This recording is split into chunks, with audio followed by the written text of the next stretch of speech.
This episode of Baby, This is Keke Palmer is sponsored by BMW, the ultimate driving machine. Now let's get this show on the road. For the girls that want to know, what's going on with your love life? I'm single, man. So wait a minute, you're not single or you're I'm single. It's interesting that you would choose that approach because that's exactly a Kendrick approach. And yet you choose Drake? And yet, because they want to hear that. Y'all want to hear that.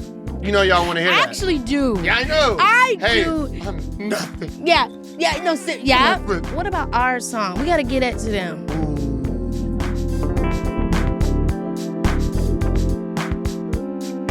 Hey, Mom. Hello, how are you? I'm good. I'm talking to your boy later today. Oh! Trevor Jackson. Trevor Jackson. Multi-talented Mr. Jackson. I know. So I'm excited for that. And I'm wondering how easy it'll be for us to stay on topic because you know we get super ADHD when we talk to each other and go from here to there to everywhere. But I'm going to be talking to him about like being a multi-hyphenate. And obviously he started out doing theater and you did theater with Dad. And you guys kind of trained me as a theater performer.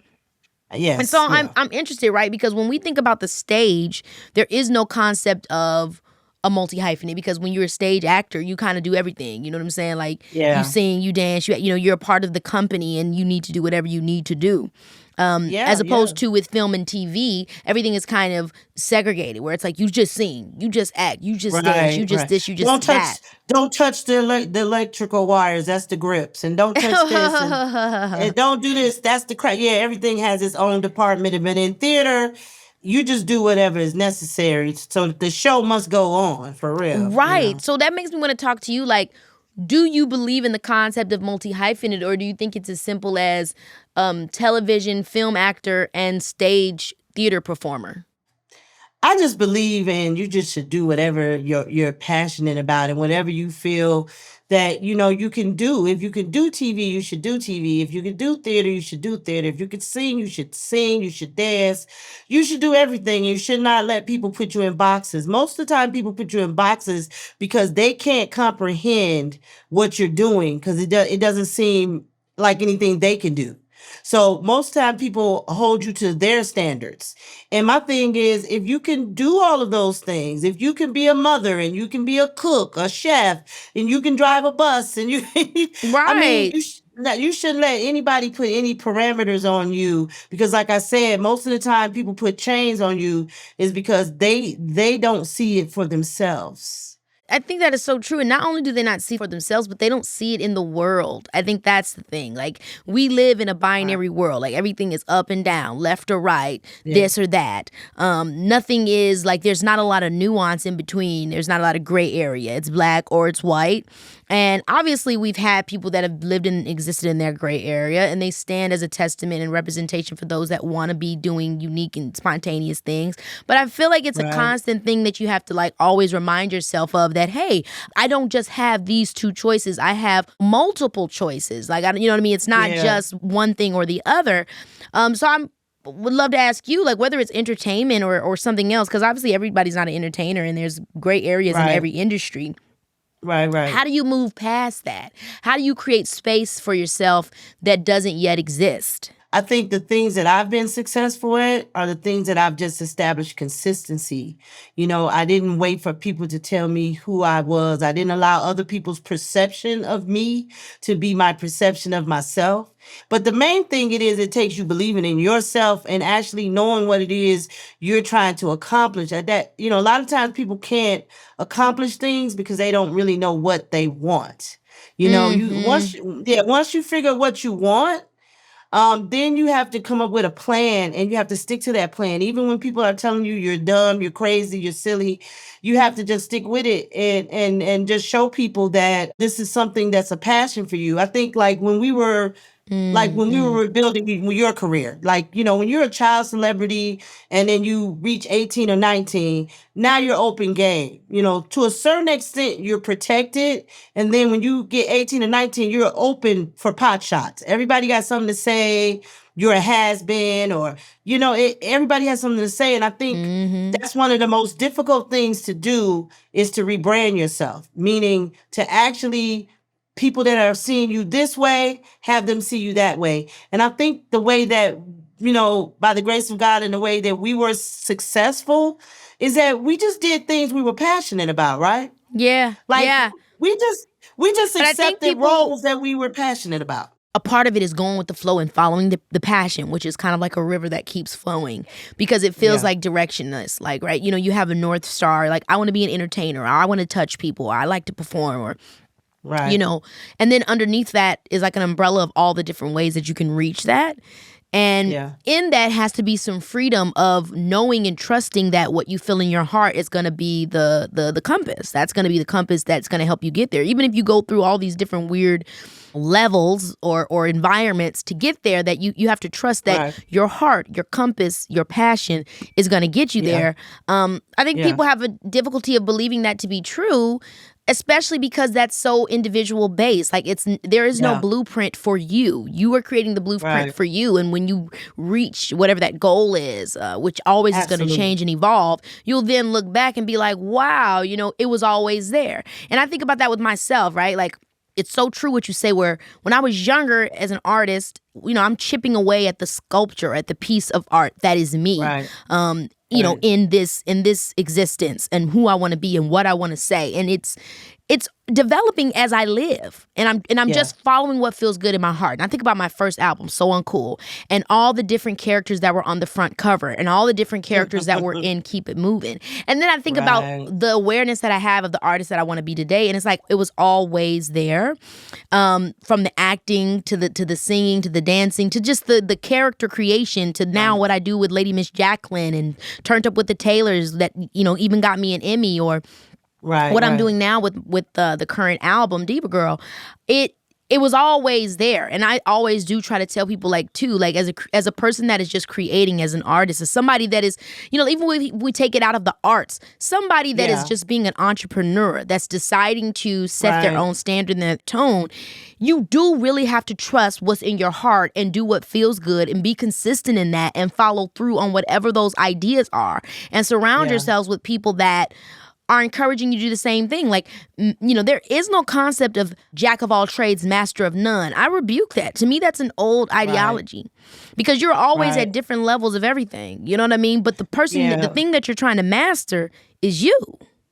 Right. Well, you touched on something a while back when you were talking, is fear, right? Fear stops people from doing a lot of things.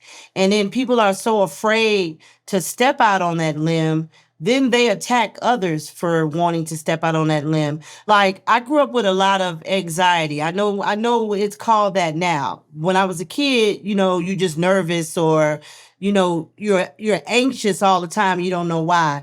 And I told you this story about how, as a younger woman, I would worry about everything. And I would worry about at the airport, like just going through the airport. And I would have all these scenarios that would go through my head. And it would be, if you miss this flight, you're going to have to get a connecting flight. They may charge you to change your flight. All you have is $50 in your pocket.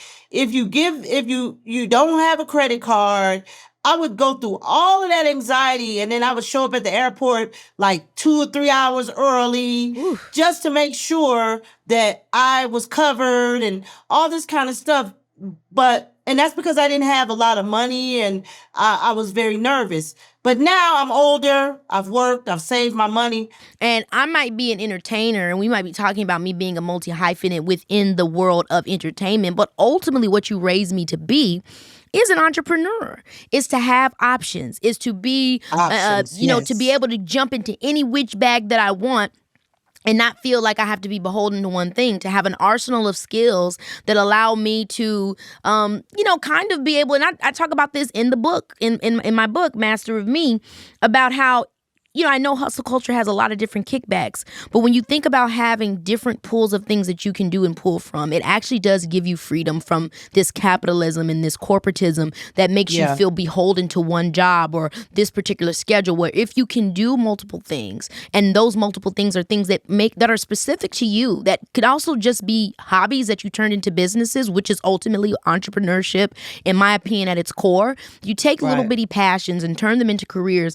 Then if you are going to work with a corporation, or you're going to be in the capitalist system, because we all are, because that's how America is built, then you then have an opportunity to pick and choose, because you have enough things to fall back on and enough eggs that aren't in the same basket, to where you then feel at least a little bit of autonomy within the system that's meant to kind of enslave you, so to speak. You need to know that you have options. I grew up and I didn't know that I had options. Mm-hmm.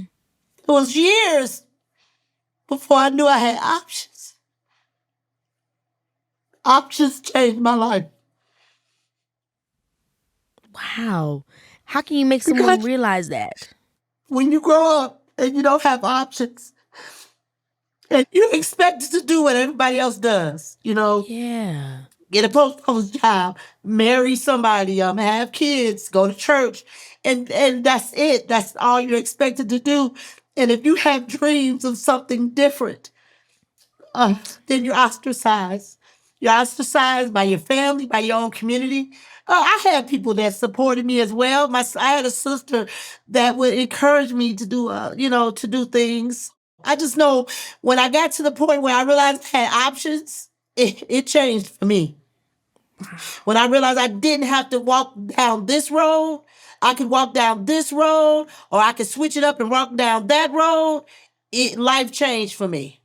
And that's what I wanted to teach my kids, that you guys had options. Keke Palmer, you have options, baby. You got options. You can do what you want. I really thank you, Sharon, so much, because so much in the book that I do share, it is really the teachings of you. That is how you raise me. That mentality. I really do hope I do a good job at trying to bottle that up and share that with people, because it's an observational mentality that tells you that it's not me and I'm never the problem.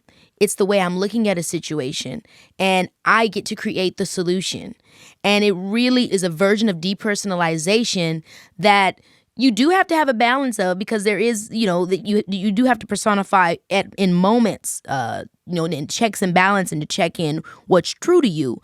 But when we are living in a world where we have to make choices, there is a level of objectivity that has to be applied that allows you to depersonalize and look at the situation and find your exit.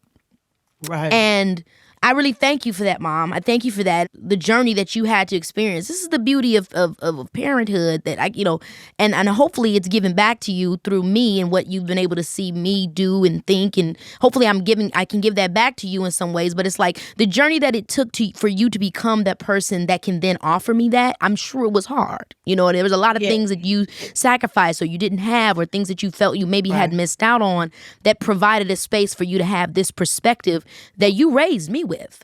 Right. Well, for me to have had a daughter studying in Oxford this summer, for me to have had a daughter, shout outs to L'Oreal. For a daughter who was accepted on scholarship to USC Law School, one of the most prestigious shout out to Laurencia. law schools in the country. And then for me to have a daughter who is a mother, who is an entrepreneur, who has a podcast, who does movies and television, but also is a good person and a philanthropist. To have that, and then my son, who is kind and loving. I mean, I'm so blessed and so thankful. And all of you know you have options. All of you know you have options. I'm here to tell you guys, that's a powerful thing, to know that you're not stuck and that you have options, and that there's a solution. Where there's a will, there's a way. That all of those things, people say that, but for you to really live your life knowing that is a big difference. Because I used to live my life thinking I didn't have options. So I guess what we're saying is Multi-Hyphenate is actually just a motherfucker with options. And I love that. There you go. Thanks, Mom. I'm going to talk to Trevor, but I appreciate you so much. Thanks for sharing, as always. Thanks for sharing, Sharon.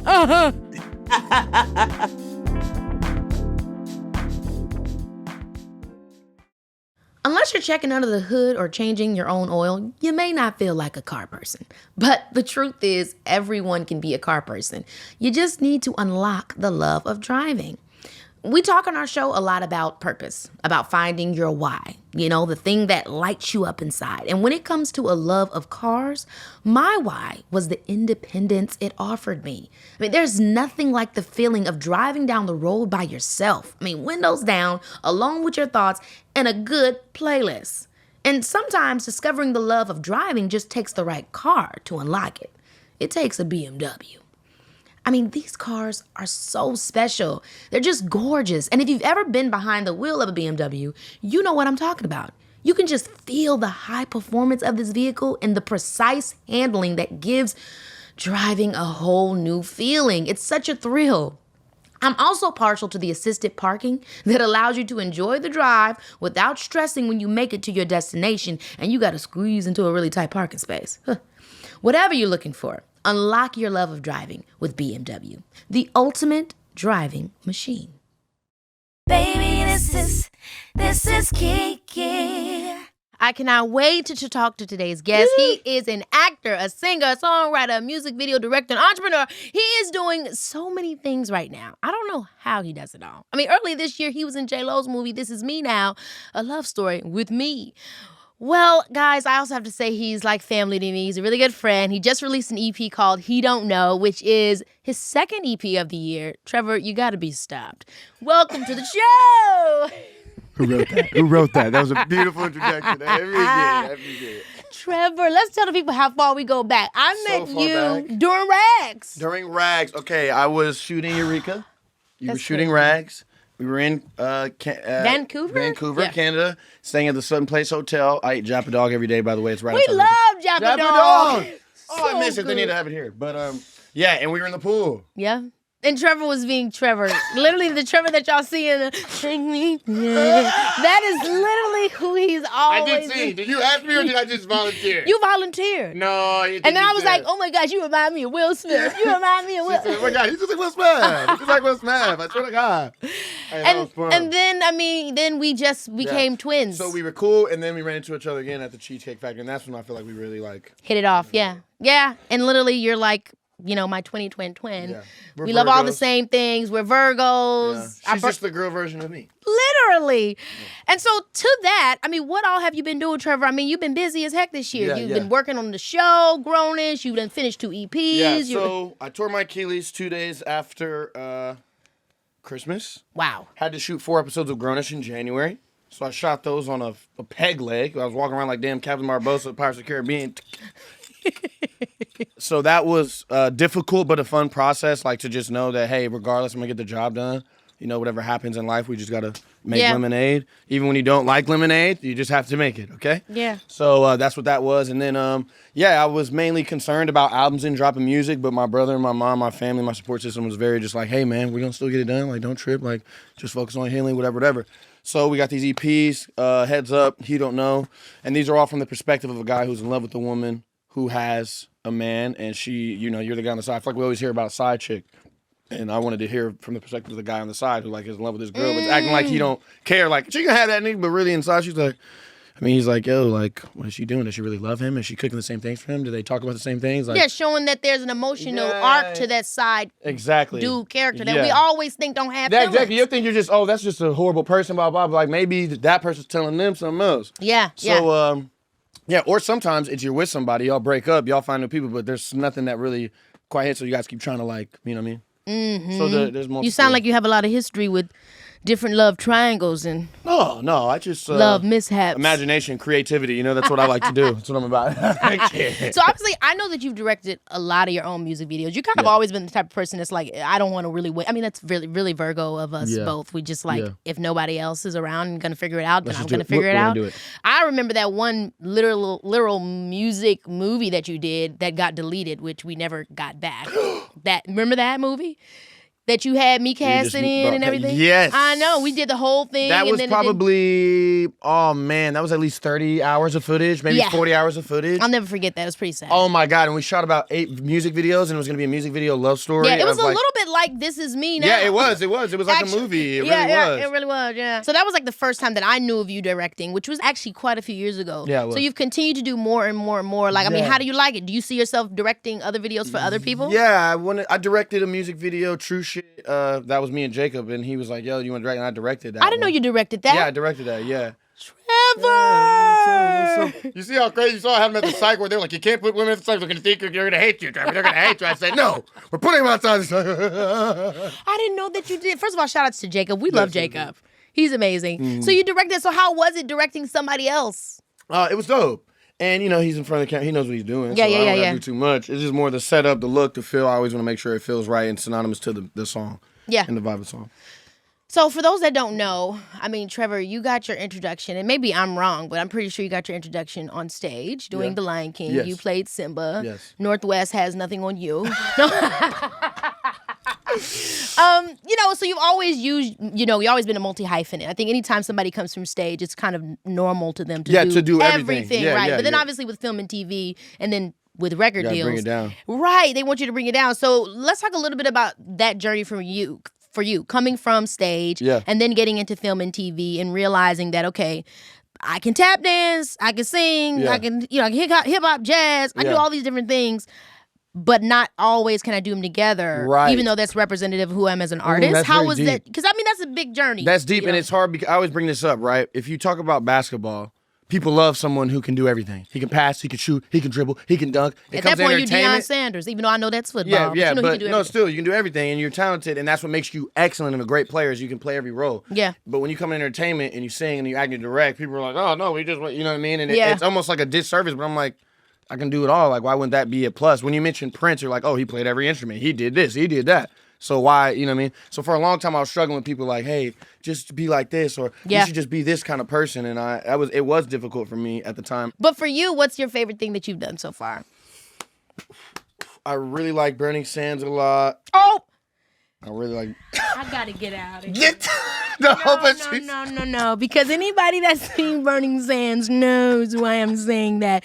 That movie was sad. That was very sad. And it was also great to see you in that kind of deep drama. You played the hell out of that role, Trevor. Now, have anybody? So just to break down to those that haven't seen it, in Burning Sands, it's pretty much not about an actual, fraternity, but kind of like a makeshift, in this world fraternity, and all of the negative kind of connotations that can come with it. Yeah. And here's how I describe it, because I had some people that obviously were sad about the movie, mad about the movie, and I said, look, if I tell a story about a basketball player who's using steroids, it doesn't mean everybody in the NBA is using steroids. I'm just telling this particular story about someone who did it wrong. And people do abuse power everywhere in every stage of life. That's just the humanity of it all.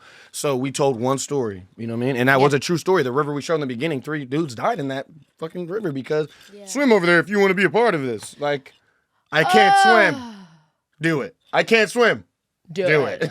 Then you know what happens. That movie was so good. It really had me messed up, but I thought you did an amazing job. Thank you. When I came back from that, I was different, and I noticed that from people that knew me. They were like, "You just look different. You feel different." You did, though. I feel like you did to me too. Yeah. And I just felt that was the first time I'd ever put myself through hell. Really like going to something, because I kind of just like to just wing it and like feel just like natural shit. But I was like not sleeping on purpose. I was like hitting. I'd be like in the bathroom like hitting myself like how would this look at him like going hard. Hitting myself. Seriously, and like my chest, trying to like feel it. Trevor Joaquin. Trevor Joaquin. But it's the first and last time I did it. Just wait on the roll. Maybe I'll do it again. But that was I just wanted to be there. You know what I mean? Yeah. No, I totally get that. When it comes to storytelling, obviously, you can do it in multiple different art mediums. What is your favorite? I know this is not fair. Writing, music. Yeah. Writing music. Yeah. Okay, that was quick for you. Yeah, writing music. Why? That's so personal and it's so real, and it's been my my saving grace. Like when I find I'm losing hope or I feel like I don't really see life the way I did, I write a song and it's like I'm back. Like that pain brought out beauty, and that's what life is. So everything bad that happens to me, I'm able to move it from music into other areas. Like, damn, it's happened. Hey, but just like that happened, you made a song, it came out beautiful, and it just kind of became proof in life that things don't stay bad. And God's given me the gift to have an outlet to where I can, quote unquote, sedate myself or fix myself with music. Like, and so I'm super thankful for that. Where does acting fall into place for you then? If that's acting kind of your go-to. Be like, I always do this, but acting's probably like right here, you know what I'm saying? Okay. Because it's helped me too before. I remember I gone through a breakup and Kids at home read the scripts, but I don't read the scripts. Like I just show up and I kind of just like look at it real Trevor, quick. that's terrible. I know it's bad. It's Why bad. does Trevor? You know what? He's one of those people that just rest on being incredibly talented. This was don't follow what he says. No, read the scripts. But I showed up and like everybody they like laughed at me like, oh, I didn't look at it. But the scene was a breakup scene. And I had broken up the day before, and I'm distraught. And motherfuckers were like, "Oh my God, he's bodying this scene." Like, they're walking up to me like, "Oh my God, are you okay?" Like, what project was this? this is Grown-ish. Oh my God! Yeah, the scene, Episode 555. Some 600 instead of. But I was breaking up with Yara, and literally the script was the same stuff I was using the day before. The day before, like. Just when we're together, we're not good for each other. I feel like we pull each other down. And it was the same thing, like, hey, same thing. And so I'm saying it, and I'm like, dripping down. I'm just like, well, falling down. And then I get done, and I was like, no, I'm good. Do you feel like acting, especially as a guy, I'll say, I mean, I know not every guy is not in touch with his emotions, but I do feel like it's hard sometimes. Society doesn't let y'all. It is difficult. Yeah. Do you think acting kind of helps you to have the opportunity, the freedom to just go there or to push Yeah, I into think it's emotions? actually shown me the privileges of it because I'm doing a job and I'm crying and the tears are maybe coming from something else. And then once they're out, I'm like, oh, I feel so good. And so now that's something I promote. Like when I go speak to people or whatever, I'm like, yo, all my men, black men especially, cry, dog. Feels awesome. Do it. I do love crying It's too. wonderful. Girls, I think I love it too much. You guys love it too much. Yeah. You'd be like, see some new shoes. Oh my God. Look at the pink and the weird. It just feels good sometimes to just know, like, I can just get it out at any moment. Yeah. And sometimes it can be something small that you want to cry, but it's all right. For the girls that want to know, what's going on with your love life? I'm single, man. For real this time. No, I'm just kidding. That was a joke. Very bad joke. So wait a minute, you're not single or you're No, I'm against it? single. I'm single. So wait, why was it a bad joke then? I'm like, what was it? Like, is it because your girlfriend's watching? I'm single. Yeah, no, I'm definitely single. Is it hard to stay? Is it hard to?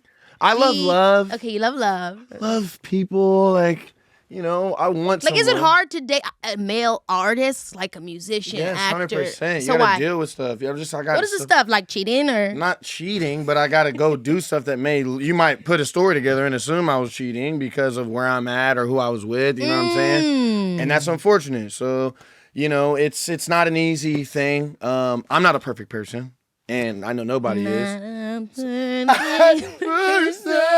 song is amazing. So, I was singing that the other day. it's so good. We might have to do a little remix on that. I would love that little mashup moment. Just so anybody knows that's listening to this, we're extraordinarily ADHD, and whenever that we're around each other, it's triggered. Quick. It's triggered. It's really, really bad. But back to what I was saying, do you think that, even though I know you said it's hard to date, do you date in your industry or not?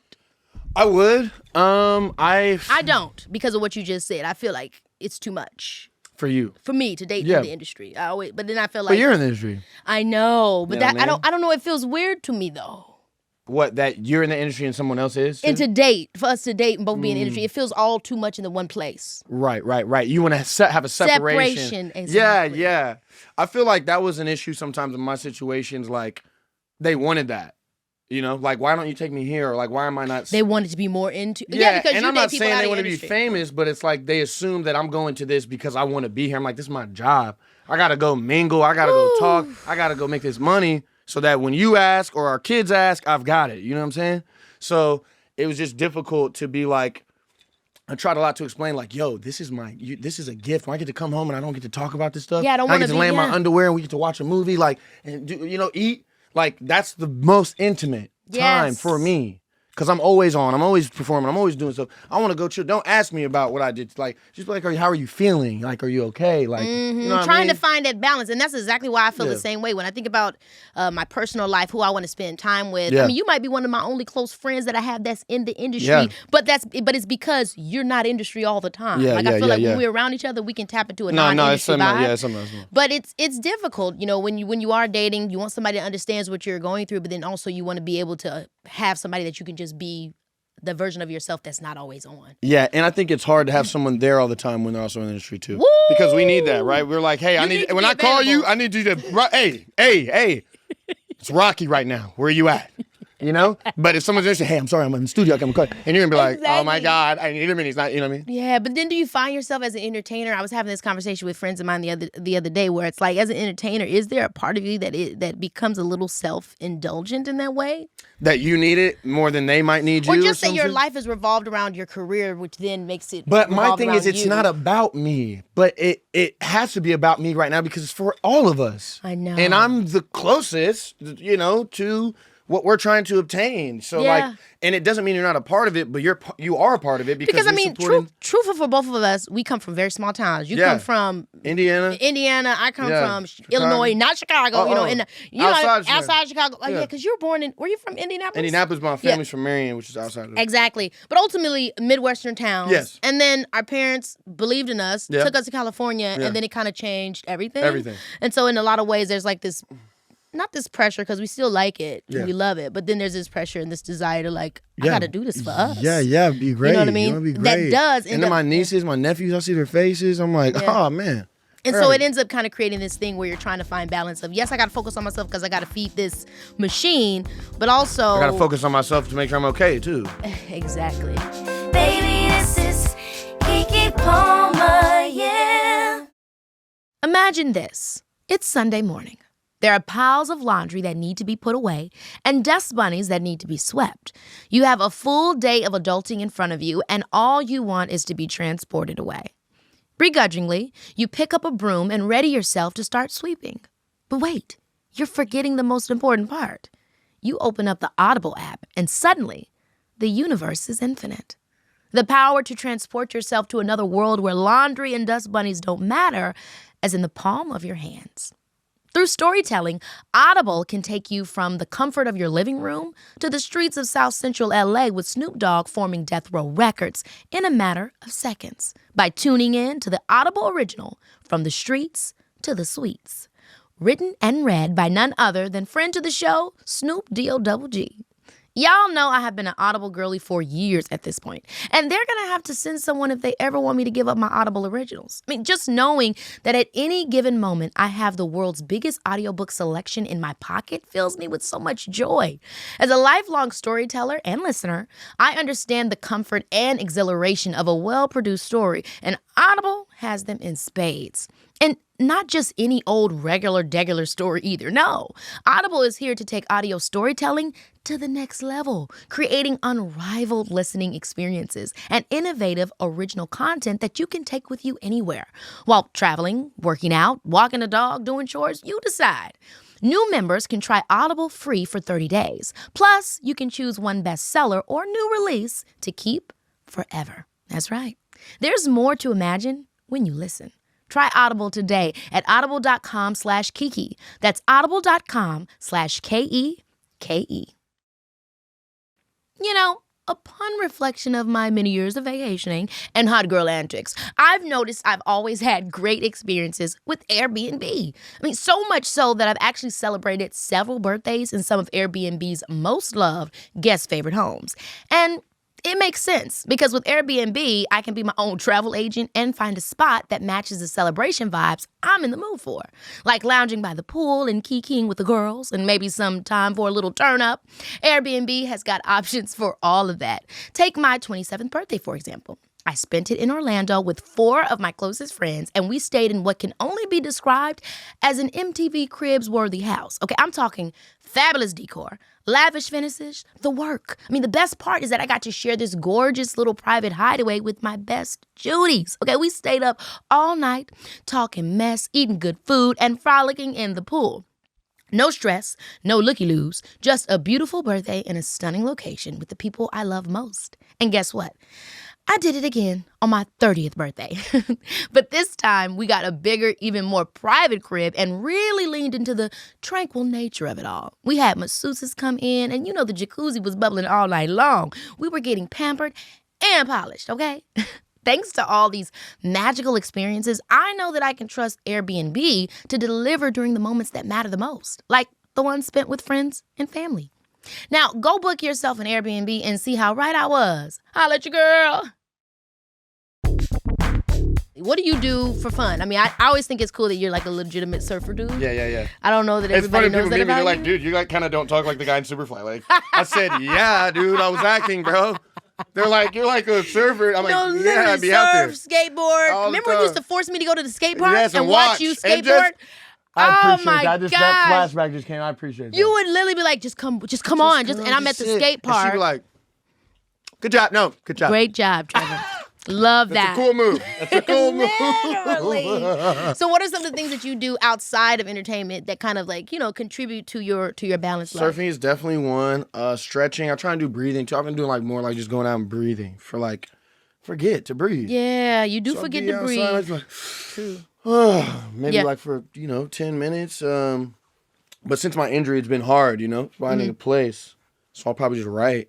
You know what I mean? Yeah. Which ends up being work anyway. But I don't really feel like music is work. It's how I survive. It's my therapy. Like, I don't know what to do with myself. Let me not make bad decisions. Let me make a song. Yeah. Who are some of your favorite musicians?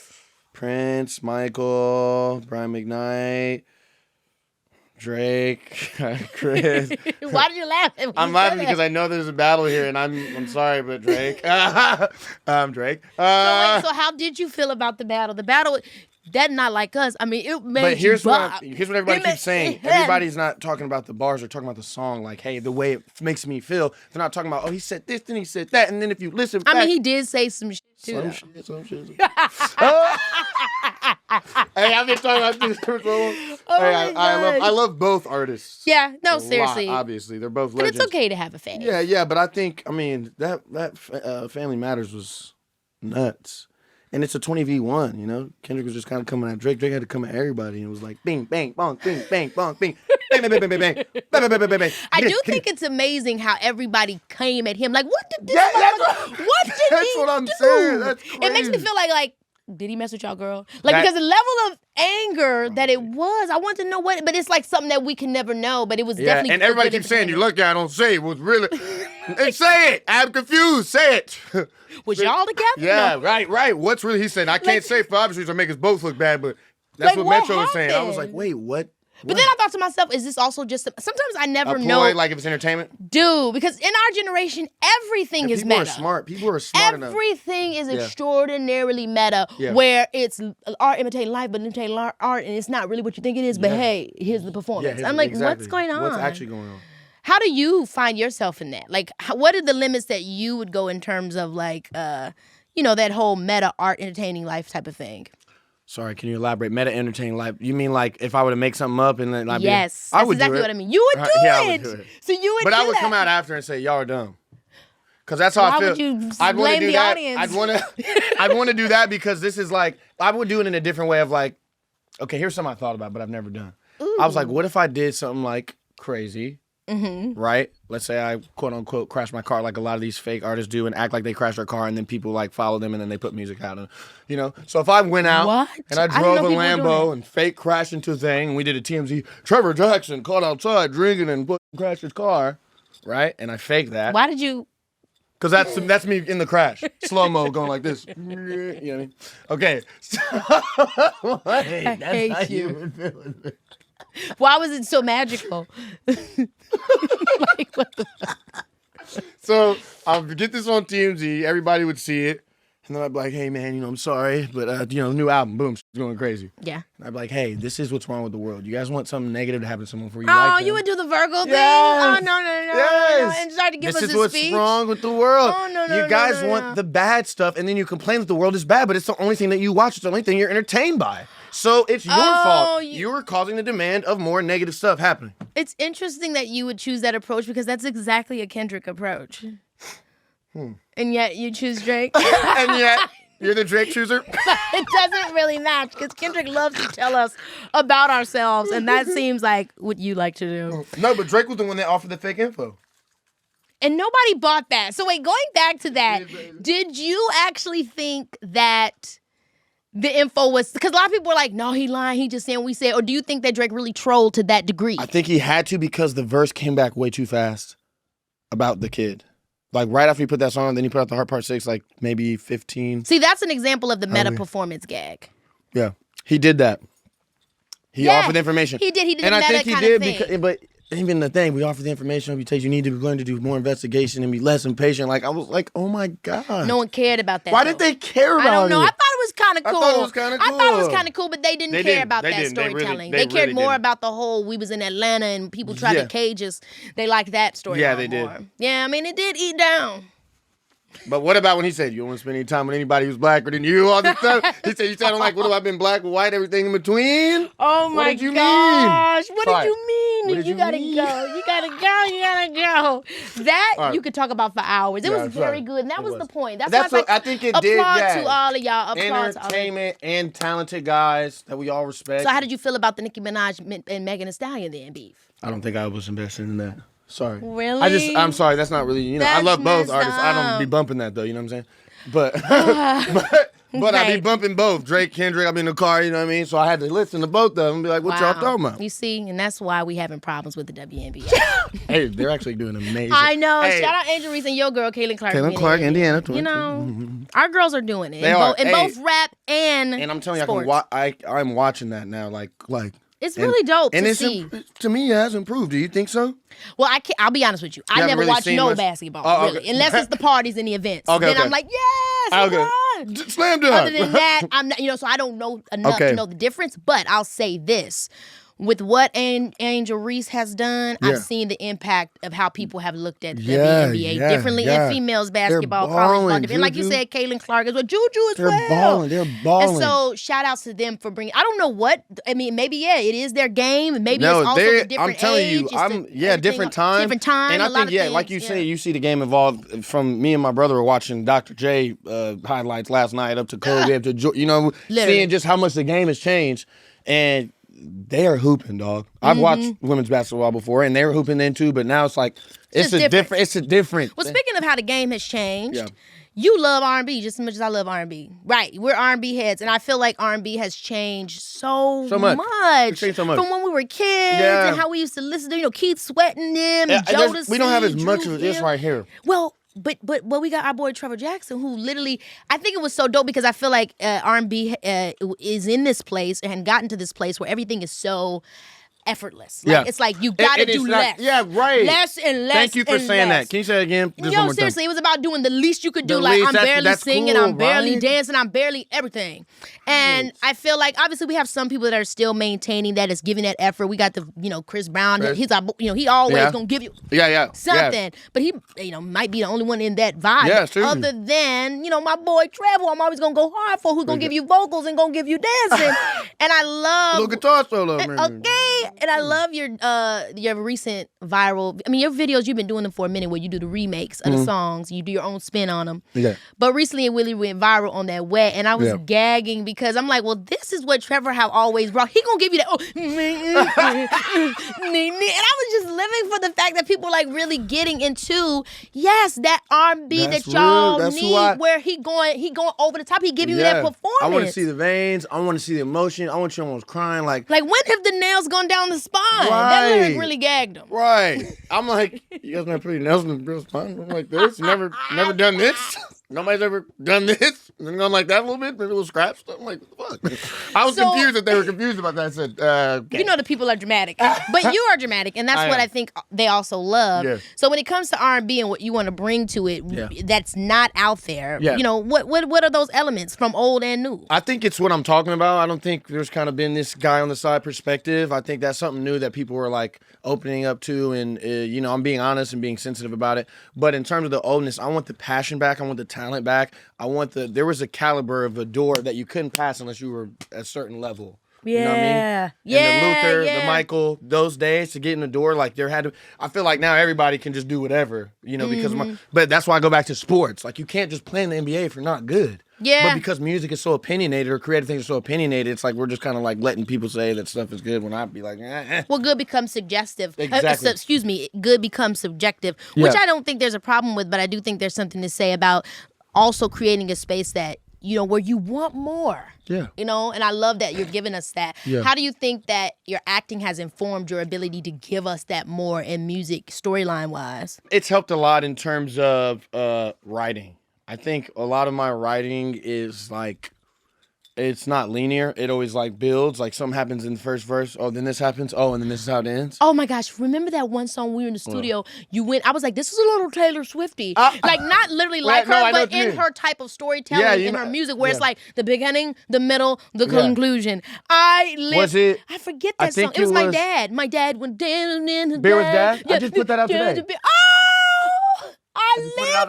But today. You see how I just went back to it? Yeah, that's exactly it. It had the beginning, the middle, and the end. Oh, I love that so much. But that is super like when I think about in country music, they live for that. Which I love. It's my favorite written music. It's insane because they really are going to give you a storyline that, I mean, when I think about, this isn't actually country, but it's more like folk country. Is my girl who the country guys just did the remake of Fast Car.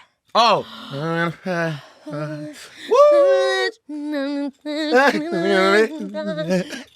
it's like, dude, what do you think is your favorite song? Like, if you can think about like storytelling song. Yes, what's your favorite? I'm gonna go ahead and say, sorry, this isn't. Ed Sheeran, A-Team is like one of my. I didn't expect for you to say Ed, but Ed is also a brilliant writer. Yeah. So, and I think the goal when you're doing anything entertainment is to go somewhere, right? Mm-hmm. And when you're telling, if you're hearing the same thing the whole song, you'll be in it, and then you're like, okay, this kind of. Yeah. But you're not hanging on. You're not trying to see what's coming next. That's why when you're watching movies, within the first 10 minutes, you got to be like, oh, we got to figure out what's going to happen next, or you're going to lose audience. Yeah. So I'm trying to always like, build a little something. Hey, this happened here. What was going to happen next? Oh, they end up happy ever after, or they die. I don't know. Yeah, exactly. But it's going somewhere. Yeah. You said you desire to direct music videos. Also comes from your love of filmmaking. So do you ever see yourself directing film and TV? Damn, that was quick. Yes. Yeah. Yes. I want to do it, and my dream, to star, direct, compose, and write my own movie. The Charlie Chaplin effect. Hopefully I don't go crazy. I was thinking of Tyler Perry. I like Tyler Perry too. Yeah. What's the dude from Aviator? John something that Leonardo played in Aviator, but it was the same concept. He like moved to Hollywood. He was like, I want to make my own movies, and he started losing his mind because he's like, it's got to be right, Yeah. And I see myself in that way, but I don't want to be crazy, but I do want it to be excellent. Yeah. Do you ever think about burnout? I think about it sometimes. Yeah. What are your thoughts? How do you the expression you made, it's nerve-wracking. Yeah. I don't want that. I know. I hope I never get there. I know. I think family, friends, those are all people that I don't know that they can help that.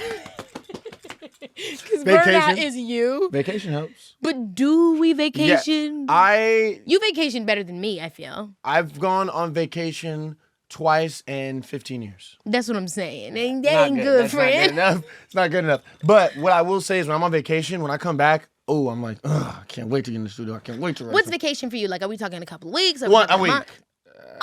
I don't need that much time. I feel like anywhere I go, I'm be honest, outside the U.S., like I can be there. A week's good. Oh my gosh, you are insane. That is so funny. But I'm also the kind of guy that's like, if somebody's like, hey, let's go to a forest for a month, I would do something like that. Yeah. You know what I mean? And let's do some like spiritual enlightenment type vibe. But I'm not gonna. All I heard was shrooms. Yeah, there you go. But I'm not gonna just go, if I'm vacationing in a hotel, I don't want to be there longer than a week, I don't think. I don't want to end this. Wow, look at Trevor. Okay, we can do that. All right. He's literally taking my questions and reading them.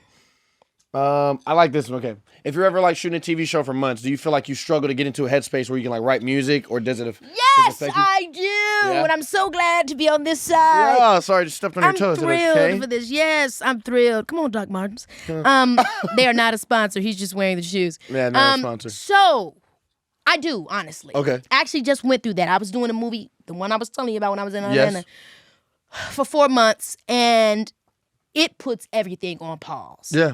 I did do some music while I was out there. Yeah. It was a fun time, but it also felt like a bit of a nuisance. Yeah, because you also want to be great at everything you do. And in order to be great at everything I do, I need to give all myself to this thing. And when I come over here, I could be sleeping. I could be looking at, you know what I mean? I could be the rest is the big thing. That's what I realized as I got older, especially now with my son and everything like that. Baby, we gotta sleep. Remember back in the day, me and you. 2 days, 3 days. My gosh, me and Trevor would be up till like 3 a.m. and we'd be all at the house, and then we'd hear his mama coming in there. Trevor, It's time to go. 5, 6 a.m. Have to go to the show. Yeah. And I'm like, see Gotta you. And go I'm at set. your house. Right. While And you I'm going with I'll everybody see you guys else. when I get back off work. We like, see you later, man. Like, that was crazy. I can't do that not anymore. Not anymore. And so as I've gotten older, for me, it's definitely like about like, you know, with this whole multi-hyphenate thing and doing all this different kind of stuff is like really trying to figure out the proper timing, the proper scheduling, the spacing so that I can actually do it to my best ability. It's difficult because people did it for us for so long. Oh, now you better talk about it. You know what I'm saying? People did it for us for so long. The mama's just back there. Yeah, but even if it's not that, it's like you got someone like, hey, your schedule's this, and that. And it's like, yo, I have to start studying my body, analyzing who I am, analyzing how I perform the best, and start scheduling my life around that. And that's hard to do because you're in a habit. You've done life for so long in this way. And I'm going through that now. Like, I've been trying to, like, redecorate my room for years. But I'm like, I got to do this. I got to go downstairs, record a song. I don't feel like doing it. You know what I mean? But I keep saying, like, that's why I don't suit my room. I don't have it the way I want it. Yeah. So I got to take the time, go up there, do it myself. Hey, I want this color paint. I want, you know, and working on what makes you feel good and what makes you perform best. So I know you love 90s R&B, so I'm going to play some 90s songs, 90s R&B songs, and you're going to have to tell me what they are. But you're only going to hear a little bit. Yeah, exactly. Okay, here we go. Let's do it. I want to freak you. Bye. Freak you. Every time I close my eyes. That's Josie. I wake up feeling so horny. Wow, he's right. Okay, next one. That's not enough. What the hell? What? Excuse me? Let me talk to my judges. Judges? Can he hear a little bit more? A little bit more. They said yes. No way. Mom, you know? She's over there, look. You don't know? No. Oh, wow.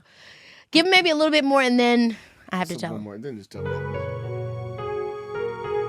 One of your favorite artists of all time. Okay, I'll give you one guess. He was in a Sister Sister episode. One of my favorite artists of all time? All time. He was in a Sister episode, and he stole Tia Mowry from her boyfriend, but not really, but in her mind. It is Brian McKnight. Wait, that's not bad. One last dream of you. One last cry. Yeah. I actually do, now that you've said that, I actually do hear some of that jazzy, you know, gospel-y Brian McKnight-ish vibes in you, those inside notes. I there's hear a lot that of in there's there. a song on I don't know if people know this, on Here I Come, a song I did years ago. The riff I do at the end is the same riff from Crazy Love that he does. I do hear that in you. I did that in the Here I Come song because I love him. I think he's fucking But it's still very much your own. Appreciate it. Okay. This one you've got to get. Okay. Voice him in. I'll make What's- love to you. Okay, fine. Sorry. Ooh, guys, we can't play that much. We can't. Next time, just click. He's it. Okay, here's another one. Yep. That's it. Because it's going to get scary. It's going to get scary. That's not. You were not alone. I can't. I love that song. Great song. Michael. And, Michael. Yeah, great. Please. Okay, a little bit more Next. of this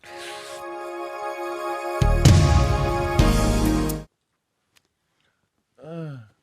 Why did every R&B song Kind of tonight sound like that? Kind of sound like the last one. Like what was? There was no. Yeah, there was no. Strings and then. No, literally. Okay, a little bit more. One more, please.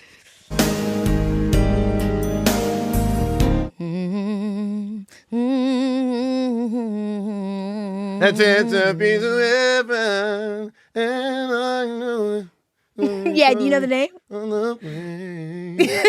That's Mariah and Boyz II Men, Piece of Heaven. I don't know the name of the song. That wasn't it though. But that goes to show how I wasn't original enough back then. Because why did we? You were singing it too. Actually, she said, "Yep, no, that's it." It sounded just It like did, that. it did. But apparently, it's One Sweet Day. One sweet. What? Who's that sings that? Boys to Men. We are boys to men. Okay, here's another one. I know you'll know this one. Without you, baby. Okay, I did too This. soon. Wait. I got scared. Okay, here we go. I feel worthless. I don't know that. I feel worthless. I know it's a guy in the group who didn't sing. No, wait, the R&B songs back in there were too much. Why would you start a song, I feel worthless? Because they want to hear that. Y'all want to hear that. You know y'all want to hear that. I actually do. Yeah, I know. I hey, do. I'm nothing. Yeah, no, yeah. You want that. Start bleeding as well. Like, how about just give me one of your fingers, cut it off, and show me that pain is nothing compared to your left. I want R&B and real life to go back to that. You know, Deion Cole always said this, and I'll never forget it. He was like, man, in stand-up, I wish, remember back in the day, he said, I'll cross a mountain for you. I'll drain the ocean out. He's like, now it's like, show me the boots. You know what I mean? It's like, he's like, what happened to guys showing a woman I'll do anything? Seriously, like, nobody wants to do anything. Nah, give it to me. Oh, my Crazy, gosh. that's horrible. Okay, here it is. Yes. A little bit more of this same one because you still haven't guessed it. Sorry. I'm living on the edge. It's been out since you've been cry for you, Josie. Yeah, a lot of this was Jodeci. They owned it. Yeah, they did. Didn't they own and it? especially what we're talking about, like just everything they had on stage. I can't believe that Fantasia and Casey was Related? cousins. Yeah. Nuts. Ever since that idol show, you ain't been the same towards me. Sorry. He said that? Remember that? No, her brother. Do you not remember that? That was famous when they had the reality show. I always used to repeat that everywhere I go. Ever since that idol show, you ain't been the same towards me. He was mad. Why would you He can sing his quote? butt off, though. Yo, I love ever since that idol show. Ever since that idol show, and you towards ain't been, me. You ain't been the same towards Like, me. towards me? Yeah. It's too good. You ain't been to say towards me. You ain't been Like, the same that's towards pain. In front of the whole family yelling, crying. Oh, my gosh. Okay, this is the last one. Yeah.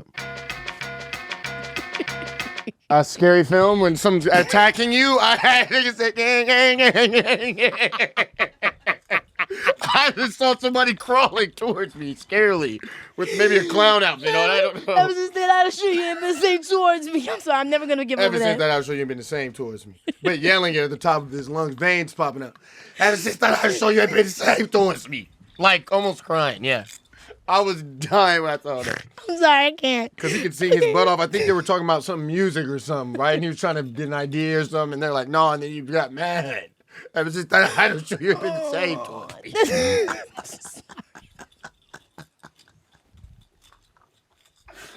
The last one, because this is actually killing me. Okay, the last one. Ding, ding.